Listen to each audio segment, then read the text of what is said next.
Assalamualaikum teman-teman cerita untungs. Dr. Haji Ahmad Fahrur Razi atau biasa dikenal dengan Gus Fahrur. Beliau merupakan Ketua PBNU, Wakil Sekjen MUI, dan Ketua Ikatan Gus-Gus Indonesia. Nah, kali ini kita bakal ngobrol bareng beliau mengenai fenomena artis hijrah, sejarah pesantren, dan bagaimana tanggapan beliau mengenai banyaknya pembubaran kajian Islam. Gus udah pernah denger hijrah fest belum? Yuk kita langsung cari tahu bareng Gus Fahrur di Untung Mau Tahu.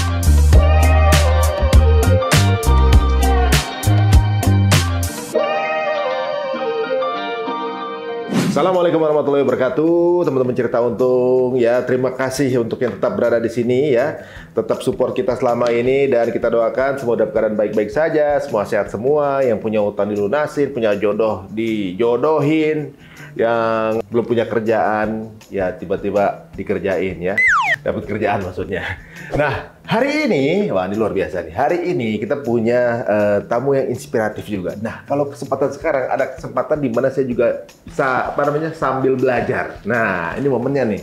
Banyak pertanyaan-pertanyaan yang kemarin itu cuma kita tahunya kayaknya di sosmed, atau juga mungkin tahu-tahunya kita tuh asumsi-asumsi, kita bisa tanya langsung. Tamu kita adalah seorang Ketua PBNU bidang keagamaan, juga Wakil Sekjen MUI, dan juga pengasuh Pondok Pesantren An-Nur 1 Bulu Lawang Malang, yaitu Gus Fahrur. Assalamualaikum Gus. Waalaikumsalam. Masya Allah. Sehat Gus? Alhamdulillah. Masya Allah. Waduh, sebelum dilanjutkan teman-teman, Gus Fahrur ini adalah ketuanya IGGI, Ikatan Gus-Gus Indonesia. Waduh. Ini yang mendirikan siapa Gus?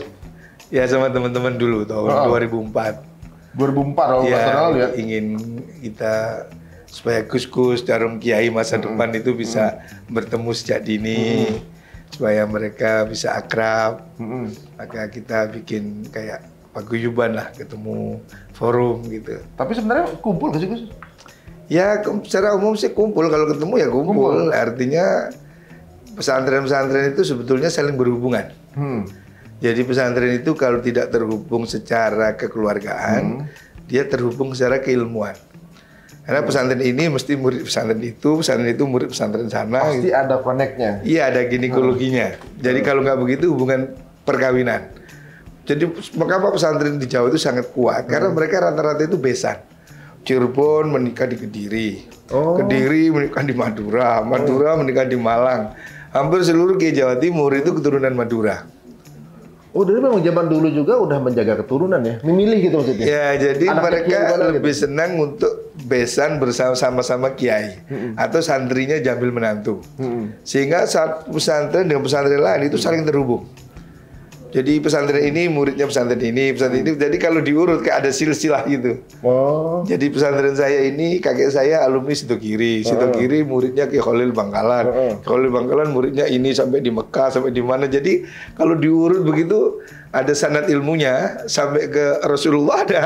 Masya Allah. Jadi ayah saya muridnya Kiai Romli Peterongan Jombang, Kiai Romli muridnya Kiai Khalil Bangkalan, Kiai Khalil Bangkalan muridnya Kiai Syekh Khatib Minangkabawi di Makkah, Syekh Khatib muridnya Syekh Mahfud Tarmah. Mau terus bersambung ada sanadnya sampai ke ujung tuh ya? Sampai ke ujung. Masya Allah. Jadi istri juga dari pesantren lain? Pesantren, seperti saya, istri saya itu anak Kiai Lirboyo. Lirboyo itu mertua saya itu mantunya Kiai Kerapiak Yogyakarta. Jadi bersambung, ini Jogja, ini kemana. Jadi hampir rata-rata pesantren itu bersambung-sambung. Jadi dulu almarhumah istri saya dari Lirboyo. Sekarang saya meninggal lagi Lamongan. Lamongan itu keturunannya ini, keturunan itu. Jadi kalau diurut, hampir semua pesantren itu bersaudara. Kalau enggak nasabnya, ya ilmunya. Berarti ada kemungkinan hampir setiap pesantren itu kenal? Saling kenal, saling terhubung. Oh ini jalur mana, tinggal gitu aja. Oh itu Quran itu mesti jalurnya itu ke Kudus ke Jogja gitu. Ada spesifikasi ya Kiai? Pesantren ini hafalan? Ini ya, jadi ada garis besar itu, ada pesantren yang hafal Al-Quran, ada pesantren yang ke Kitab Kuning. Kalau Kitab Kuning ini rata-rata gurunya itu Syekh Khalil Bangkalan Madura. Jadi Cirebon itu muridnya Kiai Khalil, Jogja, Jawa Timur, Madura, semua muridnya Kiai Khalil. Kiai Khalil itu muridnya dari Mekah. Jadi ada gurunya ke gurunya, ada sanadnya. Jadi rata-rata kalau di Jawa ini ya, rata-rata pesantren itu mesti ilmunya bersambung ke Termas. 300 tahun yang lalu ada pesantren besar di Pacitan, di gunung, namanya pesantren Termas. Nah, Kiai Termas itu dulu tinggal di Mekah. Nah, dia orang pertama yang pergi sekolah ke Mesir itu Termas. Orang pertama di Indonesia yang tercatat menjadi mahasiswa di Al Azhar. Itu kemudian dia mempunyai jaring internasional kan dari situ. Jadi jaring keilmuan ulama Indonesia itu ya dari Timur Tengah. Cuma kemudian turun kemana gitu. Jadi kalau rata-rata berarti pesantren Tebireng itu murid dari Madura, Lirboyo murid dari Madura, Buntet murid dari Madura, mana Probolinggo murid dari Madura. Jadi guru yang terdekat dengan kita itu Syekh Khalil Bangkalan. Syekh Khalil Bangkalan itu guru semua guru. Jadi orang NU, orang Muhammadiyah, semuanya kiainya itu ke Kiai Khalil. Rata-rata semua, sampai ayahnya Buya Hamka aja pergi ke Kiai Khalil. Masya Allah. Jadi Kiai Khalil itu gurunya guru di Jawa. Kiai Khalil itu lulusan dari Mekah. Syaratnya langsung sana. Dari Mekah, dari Syekh Khatib Minangkabawi. Apa ini rahasianya? Sebenarnya Islam masuk dari situ jangan-jangan. Kan itu Islam lebih tua lagi. Dulu kan masih zaman dulu. Ini yang sekarang kekerabatan ilmu hari ini, jadi hampir semua pesantren itu bersambung, kecuali pesantren modern. Kalau pesantren modern itu gontor, induknya gontor, kemudian cabang alumni gontor. Tapi kalau pesantren tradisional itu rata-rata di Jawa ini ya ke Khalil Bangkalan. Jadi memang naluriah santri itu kepengen menyebarkan ilmunya lagi, bikin pesantren lagi. Iya. Awalnya dari situ berarti kan? Iya, jadi santri-santrinya bikin pesantren lagi, jadi nyebar. Jadi Kiai Khalil itu punya murid bikin pesantren Lirboyo, punya murid bikin pesantren Tebireng pendiri NU, punya Khalil Kiai Genggong Probolinggo, punya Kiai murid lagi Jawa Tengah, Jawa Barat, hampir semua kiai-kiai Jawa yang abad 19-20 ini murid Kiai Khalil Bangkalan.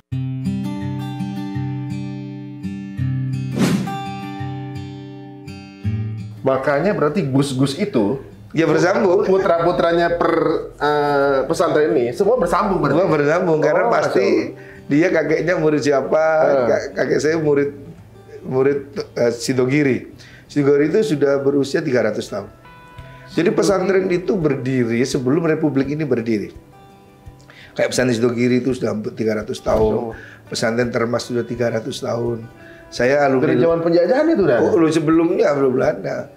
Jadi saya dulu di Lirboyo itu 1910. Pesantrennya saya dulu ngaji di Lirboyo. Lirboyo itu muridnya Kiai Khalil Bangkalan. Jadi kita ini semua pesantren ini bersambung. Jadi kalau diurut guru kita sama. Berapa itu ya pahalanya Syekh Khalil? Iya, Syekh Khalil Bangkalan itu guru semua kiai di Jawa. Hampir semua kiai Jawa itu pasti ilmunya ke sana. Kalau Quran itu ke Kiai Munawir Kerapia. Hampir semua guru Quran itu sanadnya ke sana. Ya. Masya Allah. Ya ini enaknya hidup di zaman pada saat belum banyak waktu itu umat muslimnya. Jadi ibaratnya ketika penetrasi terasa tuh. Nah, sebenarnya kayak di keluarga saya itu kan ibu saya Solo Klaten itu sebenarnya keluarga NU juga. Cuma masalahnya cucunya telat ngaji. Jadi kita nggak paham ya begini. Kalau dulu belum tertarik ngomongin beginian nih. Belum tertarik gitu. Tapi ternyata pas dilihat bahwa kearifan nasional dari sisi ini aja unik gitu, luar biasa. Kalau boleh tahu berapa total Gus yang ada? Ya sejumlah pesantren itu kalau di Jawa disebut Gus, kalau di Madura disebut Lora, kalau di Jawa Barat disebut Ajengan, kalau di NTB dipanggil Tuan Guru. Ya berapa ribu pesantren. NU punya 28.000 pesantren. Berarti yang dikelola Gus itu ada anggota berapa juta?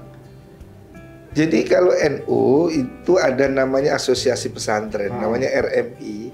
Itu dia mengelola anggota sekitar 28.000 pesantren, sekitar 3 juta santri. 3 juta santri? Iya, se-Indonesia. Duh, itu gimana ya buat makanya kan keanggotaannya diusulkan ada direktorat khusus Dirjen Pesantren. Karena pesantren itu menjadi sudah entitas sekolah tradisional khas Indonesia yang sangat besar ya. Dan ini berdiri sebelum Republik ini berdiri. Udah 300 tahun, 400 tahun. Sudah, ya ini adalah pendidikan karakter khas Indonesia itu ya pesantren itu. Sebelum ada UI, sebelum ada UGM, sebelum ada pesantren sudah ada. Kalau total pesantren, Gus, tahu nggak jumlahnya? Total? Mungkin ya di atas 32.000. 32.000. Kalau yang di NU ada 28.000. Tapi kan ada juga yang non NU, mungkin ada yang Muhammadiyah, ada yang modern, ada yang modern, ada yang Persis, ada yang Al Irsyad, ada Al Khairat. Kalau di sana, kalau di timur ada NW. Kalau di NTB itu ada satu kelompok besar namanya Nahdlatul Wathon. Sama sebenarnya. NW. Oh, tapi NW itu organisasinya katanya dia punya 1.000 cabang. NW. Tapi rootsnya sama ke Syekhul. NW itu murid dari Makkah. Jadi itu kira-kira setunggal guru lah sama Kiai Hasyim gitu. Dia NW itu dulu Tuan Guru Zainuddin mondoknya di Mekah. Nah gurunya sama dengan gurunya Kiai Indonesia kayak Kiai Hasyim, gurunya Kiai. Kan rata-rata Kiai Indonesia dulu itu ngajinya di Mekah. Jadi kayak Kiai Hasyim Asy'ari itu ngajinya di Mekah. Kiai Wahab juga ngajinya di Mekah. Kiai Ahmad Dahlan juga ngaji di Mekah. Jadi gurunya itu sama. Pendiri Muhammadiyah, pendiri NU itu satu guru. Kalau di Jawa itu gurunya Kiai Soleh Darat Semarang. Kalau di Mekah ya Syekh Zaini Dahlan. Gus bisa hafal ya. Gus kalau tahu pesantren Gus sendiri nih. Anur ya? Anur ya. Berapa mahasiswa? Mahasiswa deh santrinya. Santri Anur sekarang di Malang itu sekitar 10.000. 10.000 guys tuh, 10.000 ya. Bukan yang cuma 500. 10.000 nggak nanggung-nanggung. Tapi dikelola langsung sama Gus. Saya kelola sekitar 1.500. 1.500 juga. Jadi banyak. Ada Anur 1, Anur 2, Anur 3, Anur 4, Anur 5 begitu. Jadi kita bersaudara sudah berkembang. Itu nggak repot kelola gitu. Enggak, karena masih sempat ke sini gitu. Iya, saya setiap minggu ke Jakarta kan sudah sistem sudah berjalan. Ya, di guru-guru udah banyak dan kita kan udah pesantren lama mulai kakek saya, ayah saya sehingga ya alhamdulillah sistem sudah berjalan. Nah, ini yang jadi kemudian melihat bagaimana sejarah pesantren, sejarah santri itu seperti apa, awal dari mana. Nah, sekarang ini sedang ada fenomena santri YouTubiah. Ya, Gus. Nah, kita ini kan santri YouTubiah. Baru telatnya. Santri online. Santri online. Baru belajar di usia-usia sekarang, ya, ibaratnya. Ya tentunya juga di momen ini karena kita mungkin santri YouTubiah, gurunya juga guru online, gitu kan? Ya, kita tahunya cuma nggak ada. Misalnya kalau di pesantren kan ada jalurnya gitu ya. Belajarnya ini dulu segala macam gitu. Nah biasanya kalau kita belajar dari YouTube itu kan ya langsung praktek sehari-hari mana halal mana haram. Saya begitu. Tapi memang kita merasa ya awalnya ya jujur aja Gus, waktu awalnya mulai ngaji itu ya. Perasaan kalau menemukan sesuatu, ternyata selama ini saya salah yang itu. Bawaannya mau kasih tau orang aja gitu kan. Bawaannya orang lain, wah salah ini haram nih gitu. Ya gitu benar. Namanya juga ban putih Gus. Jadi ibaratnya kalau kita dikit-dikit ngegas aja gitu bawaannya. Wah nggak boleh itu gitu. Misalnya kayak gitu. Tapi terlalu frontal itu makin kesini ada temen yang begitu jadi makin paham. Oh dulu saya juga gitu. Jadi agak-agak maklum gitu. Nah, fenomena itu kan dari 2018 sampai sekarang dinamakan fenomena hijrah, gitu kan. Kita mau dengar pendapat Gus sendiri gimana kalau untuk fenomena hijrah itu seperti apa sih di pandangan yang Gus tahu? Iya positif ya, sebetulnya kita senang anak-anak muda kemudian tertarik mengaji, itu bagus ya, saya kira sangat bagus sekali dan itu sebuah kesempatan yang harus diambil ya. Karena memang menurut survei di Indonesia ini orang yang pegang handphone di atas 8 jam sehari itu sudah 90%. Jadi masyarakat kita ini mayoritas itu pegang HP di atas 8 jam setiap hari. lebih intens daripada ngobrol sama istri jangan-jangan. Iya, maka dia bangun tidur belum pegang istri udah pegang HP. Kan kalau perlu tidur aja udah jangan penting dia lihat HP. Dia tidak tahu istri di mana. Nah, makanya sekarang dakwah yang paling mudah dijangkau ya HP itu. Jadi memang harus menjadi tugas kita ya bahwa mungkin ini era ini harus ditanggap secara arif. Kalau dulu orang punya waktu banyak tinggal di pesantren bertahun-tahun sehingga kemudian ya dengan segala keterbatasan dan yang ada ya. Hari ini mungkin orang sudah mulai berubah, sudah sedemikian cepat kemajuan teknologi, cyber. Maka ya pilihannya adalah bagaimana kita isi ini dunia medsos ini, YouTube apapun dengan hal yang bermanfaat. Nah, salah satu yang saya lihat itu fenomena hijrah itu kemudian mereka jadi ngaji. Itu menurut saya positif. Cuma memang yang harus dihindari itu adalah bagaimana orang itu tidak boleh memonopoli kebenaran.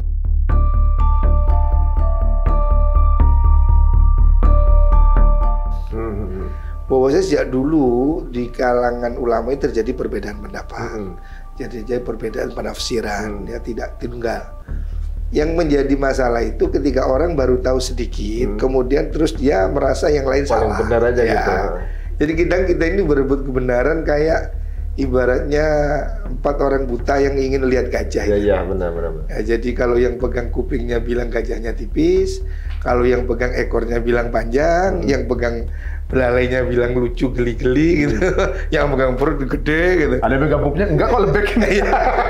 Jadi masing-masing itu mendeskripsikan apa yang dia tahu, perspektif yang dia tahu, tapi dia tidak mau lihat persepsi orang. Ya. Ada sebetulnya dia kalau mengatakan gajah tipis memang benar kan, dia pegang telinganya. Ya. Yang pegang dia bilang luncing ya dia benar kan, dia pegang gading. Salahnya ketika dia nyalahkan yang lain. Ya, itu. Yang pegang gading bilang siapa bilang tipis itu sesat, saya pegang sendiri luncing. Yang pegang perut bilang siapa yang bilang lincing, saya pegang gede kok, itu goblok lah ini. Dia menjadi salah ketika dia nyalahkan orang. Sebenarnya dia itu sudah sama-sama benar. Dari segi kupingnya yang memang tipis, benar. Dari segi perutnya yang memang gede, benar. Ekornya yang memang panjang gitu. Nah, kadang kita belum punya pandangan yang luas dari beberapa sisi. Makanya kata guru saya, semakin orang itu pintar, tandanya semakin sedikit dia mencela orang. Karena dia tahu alasan. Jadi istilah kalau dalam bahasa Arab itu idza urifas sabab zalal ajab. Kalau sesuatu diketahui sebabnya kan nggak heran. Ya. Oh ini hebat. Oh ternyata pesulap merah mau tahu. Ya. Oh itu triknya begini kan jadi nggak hebat. Jadi orang itu menganggap perbedaan itu bukan begini karena dia nggak tahu sebabnya. Kalau saya tahu sebab, oh kenapa dia pakai jenggot, oh iya saya tahu dalilnya begini. Kenapa dapatnya, oh ya nggak pakai jenggot begini, selesai. Coba orang yang susah itu kalau tahunya cuma itu sih, kemudian yang nggak pakai jenggot kafir umpamanya atau sesat. Nah ini masalahnya.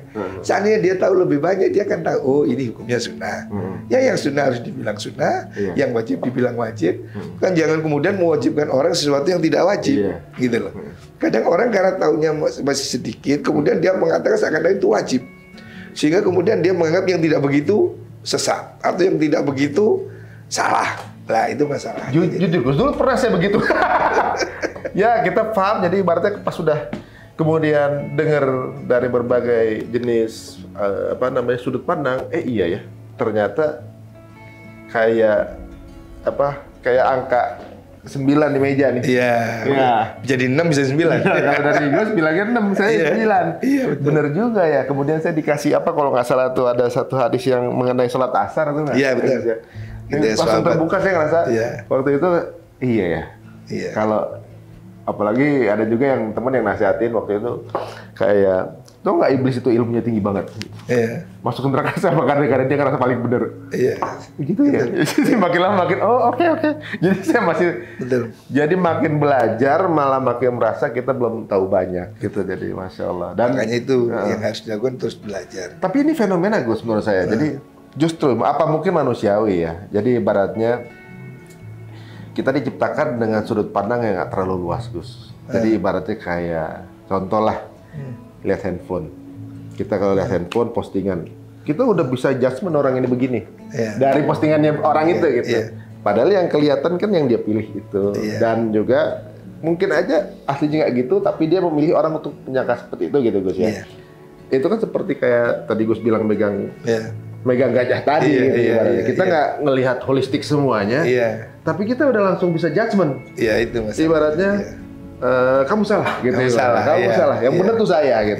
Soalnya saya pernah di satu meja isinya begitu, justru saya ngerasa oh, jangan-jangan sebenarnya kita nggak ada yang benar ya, atau bisa aja benar semua. Benar semua. Sama-sama nggak punya ilmu, tapi debat kusir. Nah itu. Oh, ngerasa di sini bahwa ya, berarti justru kita ini berarti challenge-nya harus nambah-nambahin banyak referensi ilmu. Jadi jangan fanatik pada seseorang atau sesuatu sebelum kemudian kita menafikan yang lain. Bahwa banyak orang yang punya pengetahuan, banyak orang yang punya, artinya kita mesti dengan kerendahan hati mau menerima berbagi kebenaran. Oke, Anda boleh merasa itu benar. Oke, ya. Tapi kan Anda tidak perlu menjadi hakim kebenaran bagi orang lain. Wah, Anda salah. Anda benar. Saya meyakini ini, ya yakini benar. Tapi kan saya tidak perlu mengatakan yang lain jelek. Mas Ari bilang istrinya cantik, ya Bu. Tapi kalau terus yang lain jelek kan ya nggak usah. Ya yang ini cantik menurut Mas saya Ari. sendiri loh. Iya, istri saya juga cantik kan. Pas ngobrol sama temen aja jelek.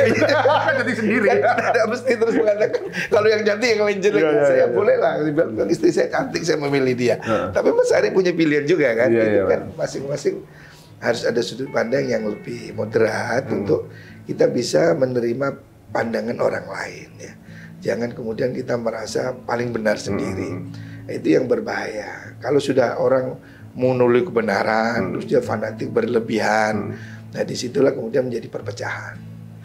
Saya sepakat tuh Kiai. Jadi memang ibaratnya proses ya sebenarnya, waktu yang menjalankan hal seperti itu gitu. Walaupun mungkin banyak orang yang nyangka saya masih kayak kaku kayak gitu juga ada gitu. Tapi ya ini sebuah proses juga, ini saat juga. Bahkan ada juga teman saya juga yang lagi posisi gas-gasnya juga, saya ngerasa, iya dah, saya juga maklum dengan keadaan gitu. Nah makanya dengan posisi kayak gitu, kadang orang salah paham dengan saya secara pribadi pun, saya menerima itu. Karena mungkin angle yang dipandang dari sisi yang keliru, tapi saya nggak punya waktu untuk menjelaskan. Kadang juga orang melihat orang dari masa lalu, itu juga nggak adil.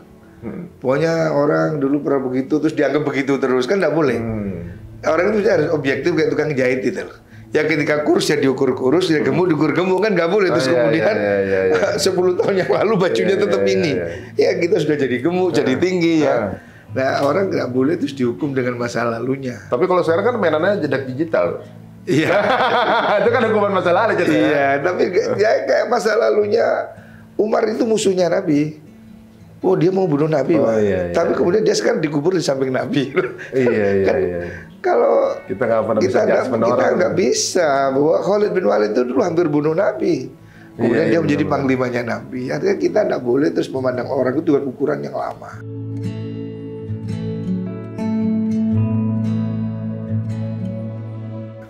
Bahwa orang itu mungkin sudah berubah, orang sudah kearifan. Kadang kita membuat penilaian itu pada masa lalu. Oh karena dulu dia pernah begitu, sampai hari masih dianggap begitu.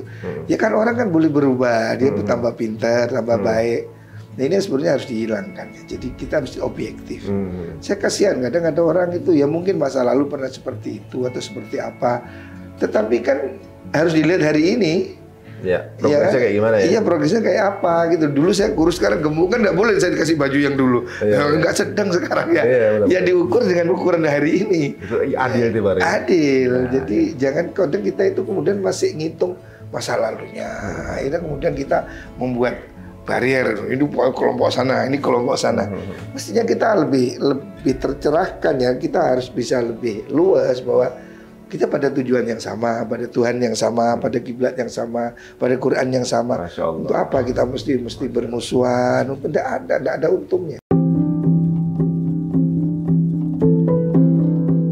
Dan saya bilang kita ini nggak usah lah kita mengkapling surga untuk kita sendiri. Surga itu luas. Iya.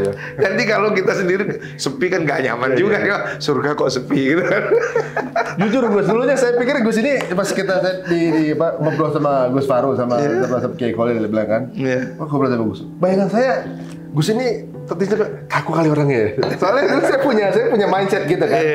Aduh, biasanya kalau dari, mohon maaf nih kalau dari NU Jawa Timur agak apa namanya? Saya komunikasi agak kurang masuk gitu. Aduh, Masya Allah. Ya itu dia, itu judgement yang bisa timbul karena mungkin kita sendiri ada minim informasi atau juga mungkin minim literasi kita kurang dalam, kurang jauh gitu mainnya gitu ibaratnya. Nah ini menarik nih. Kalau gue tadi ngomongin mengenai hijrah, ini kan banyak juga fenomena artis yang hijrah. Iya. Ya kan gitu kan.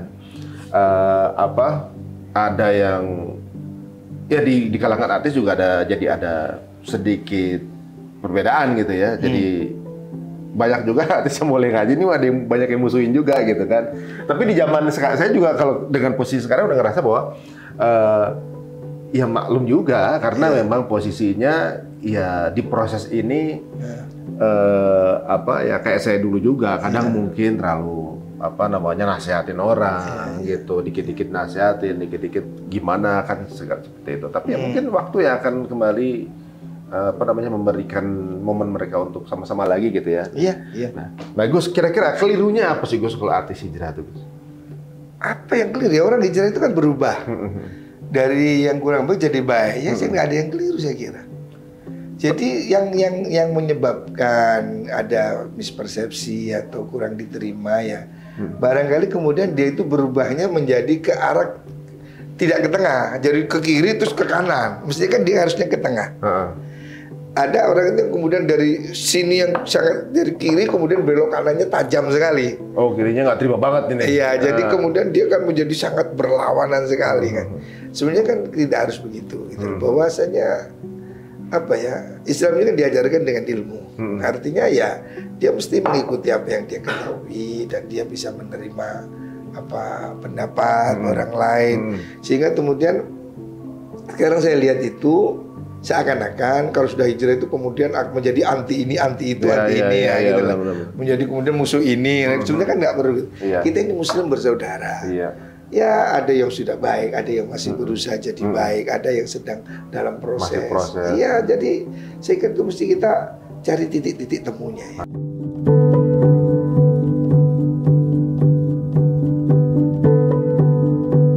Ya mudah-mudahan juga ini penjelasan dari Gus tadi lumayan ya, ibaratnya mungkin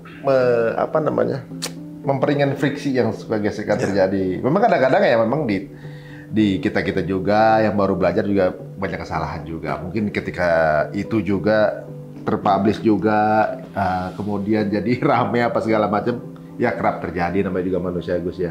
Nah, Gus kira-kira sebenarnya apa sih yang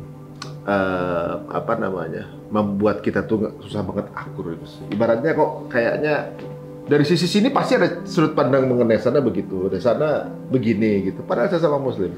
Itu sebenarnya harus dihilangkan.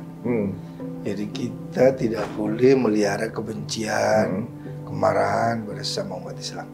Itu sebenarnya penyakit umat masa lalu. Ya, Nabi Muhammad SAW mengatakan kamu itu akan terjangkit penyakit umat masa lalu, yaitu al-hasad wal baghdha, kedengkian dan kebencian. Itu penyakit masa lalu. Jadi kebencian, kedengkian itu sebenarnya penyakit yang tidak boleh dipelihara. Orang muslim, sesama muslim itu bersaudara. Apapun dia berbeda ormas, berbeda aliran, harusnya tidak boleh menjadi sekat ya. Bahwa ini kemudian ada fanatisme.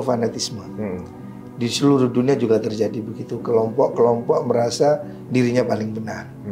Nah ini yang diperlukan kearifan pemimpin-pemimpin agama untuk kita bisa menerima dengan segala kerendahan hati. Perbedaan-perbedaan itu adalah kodrat, itu adalah fitrah. Tidak mungkin orang itu menjadi satu semua. Kalau Tuhan mau dunia ini tidak ada orang kafir. Walau sya'allah la ja'alakum ummatan wahidah. Kalau Allah mau dunia ini dibikin muslim semua bisa. Tapi Tuhan memang kasih seperti ini supaya kita ada berjuang, berusaha. Maka yang harus dihindari bagaimana jangan ada narasi kebencian sama umat Islam. Bahwa untuk kita boleh berbeda, iya. Bahwa kalau dalam hasanah masa lalu itu ada, kalau secara fikih itu ada 4 mazhab. Dan itu biasa. Jadi Imam Syafi'i kunut, Imam Hanafi tidak kunut. Imam Syafi'i kalau sholat di samping makam Imam Hanafi, Imam Syafi'i pun tidak kunut karena menghormati Imam Hanafi yang tidak kunut. Orang dulu seperti itu. berbeda tapi mereka saling menghormati. Ya ini yang harusnya kita kembalikan. Udah selesai masalah itu ya? Selesai lu masalah solusinya. Jadi kunut tidak kunut, tarawih 20 atau 8 itu semua udah selesai. Tapi itu masalah. Kayak baru turun sekarang kayak. Ya, ibaratnya kok di sosial media masih ributnya sama itu. Itu karena mereka telat tahunya. Ya. Kita udah tahu jauh dulu ada orang bilang begini, ada orang bilang anjing tidak najis. Saya tidak heran. Iya. Gus katanya anjing tidak najis. Iya, menurut Imam Malik. Kamu kalau orang mau makan anjing pun saya tahu kok siapa yang mengatakan. Tidak heran. Artinya perbedaan pendapat itu sudah terjadi sejak masa lalu. Karena memang ada beberapa ayat atau dalil itu yang multi tafsir. Dan kita tidak boleh menjadikannya itu menjadi tafsir tunggal. Sehingga kita yang hanya benar dan Anda pasti salah. Tapi Anda harus meyakini apa yang Anda lakukan benar. Saya meyakini saya orang NU, saya orang Syafi'i, saya orang Asy'ari. Saya meyakini apa yang saya lakukan benar. Tapi saya tidak mengatakan yang lain itu kafir, yang lain bid'ah, enggak. Ada punya pilihan-pilihannya. Bahwa nanti biarlah Allah yang menjadi hakim, ya kan? Kita jangan kemudian menjadi hakim atas kebenaran orang. Jangan perlakukan orang itu seperti Tuhan memperlakukan umat.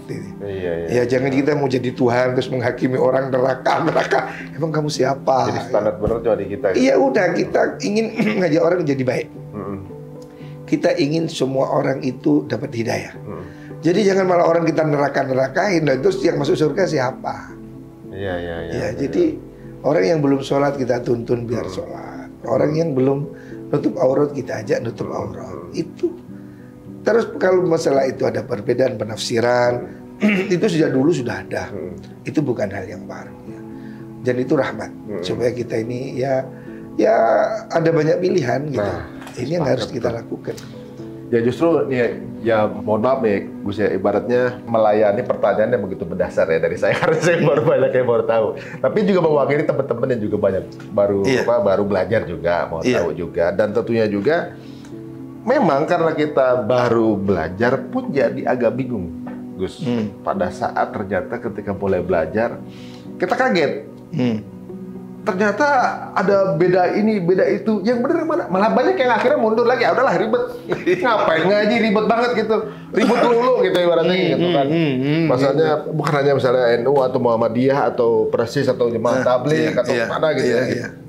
Ini sebuah konflik komunikasi yang nggak selesai-selesai. Padahal kan teman-teman ini ya namanya juga baru kepengen ya udah ya yang ibadah menemukan Allah dengan cara yang paling nyaman gitu ya, nggak perlu harus ikut organisasi sana atau sini gitu ya. Saya udah nyaman di sini gitu, tapi ya namanya kita masih belajar, masih ada yang masih maksiat, masih ada yang mungkin naik turun, masih ada yang ya butuh diingetin gitu. Nah kita punya falsafah tuh masih mending. Wah saya masih maksiat, masih mending mau ngaji gitu. Saya masih begini, ya masih mending mau datang gitu kan. Iya betul. Nah hal seperti itu memang bikin bingung. Saya juga yang mungkin cuma lebih setahun atau 2 tahun sebelumnya ikutan bingung juga sebenarnya Gus. Apalagi ya setelah kemudian mulai ikutan bikin Hijrah Fest nih kita, ya. Kita pikir kayak bikin event biasa gitu ya. Ketika dijalankan kemudian ternyata banyak polemik dan macam-macam gitu Gus. Yang kita nggak pernah pikir itu. Kalau dulu biasanya bikin event, pengisi acara selesai, ini kontrak, udah selesai. Nggak tiba-tiba ketika bikin ini diserang satu sisi, ini diserang satu sisi, ya kita di tengah. Nah, padahal kita nggak mengarah kemana gitu ya, tapi ya keadaan yang buat seperti itu, jadi ikut terbawa. Nah, kira-kira gimana ya Gus untuk ibaratnya memfahamkan teman-teman nih. Teman-teman ini kan justru karena baru ngerasa dapatnya kalimat pedas kebanyakan merasanya gitu. Ada yang bilang mungkin ini bid'ah, ada yang bilang sebelah sini bilang baru belajar ngaji gitu ya. Kemudian mohon maaf gitu bisa lagi bikin sesuatu harus dibubarkan gitu. Terus berarti saya Islamnya yang salah dong gitu, salah begitu. Nah ini bagaimana ya Gus ya untuk memahamkan mungkin banyak juga yang sekarang kebanyakan nonton kita justru emang baru belajar semua Gus. Kira-kira gimana untuk biar nggak salah paham?